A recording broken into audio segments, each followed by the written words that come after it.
Өнөөдөр яагаад ихтгэврийн дээвэр дээр гарч ирсэн бэ гэдэг нь Улаанбаатар хотын зам дагуу байгаад байгаа энэ хажуудлын гэрлэн шон болон Торилобсын шон дээр байгаа кабелүүд маш замбраагүй ингээд явцсан. Ингээд харахад байшин хооронд ингээд замбраагүй татагдсан.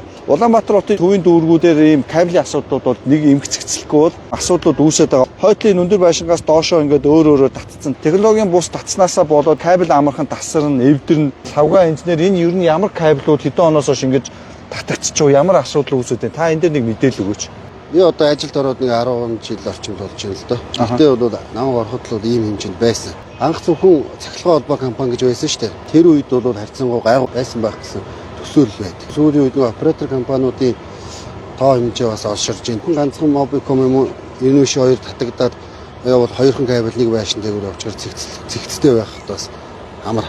Интернет явж байна. Mobicom Unitel явж байна. Хуучны сансар кабелийн телевиз гээд байсан шүү дээ. Тэднээс ч гэл байгаа. Нэг байранд жишээ нэг интернет үйлчлэгээ үзүүлдэг компани орчлоо гэхэд дараад нь болох бас магадaltaй. Тэнгүүд нөгөө кабелөө чөлөөлөхгүй явчихдаг.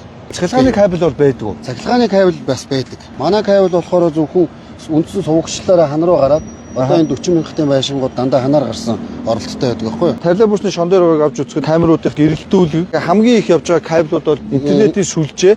Дээрээс нь Mobicom, Unitel, DDH интернет компаниудын кабелүүд өөрсдөө ингээд дур мэдээд зөвшөөрөл авахгүй татцсан. Тэрнээсээ болоод хотын гоо үзэм дээрээс нь тэр шонгийн даа хитэрж байгаа татаад байгаа их кабелүүд юуных вэ? Энэ талаар манай компанид мэдээлэл байдаггүй. Байшин хооронд татсан кабелүүдийн талаар манад мэдээлэл байна. Ягаад тэгэхээр манайхаас зөвшөөрөл авах шаардлагагүй объектууд учраас.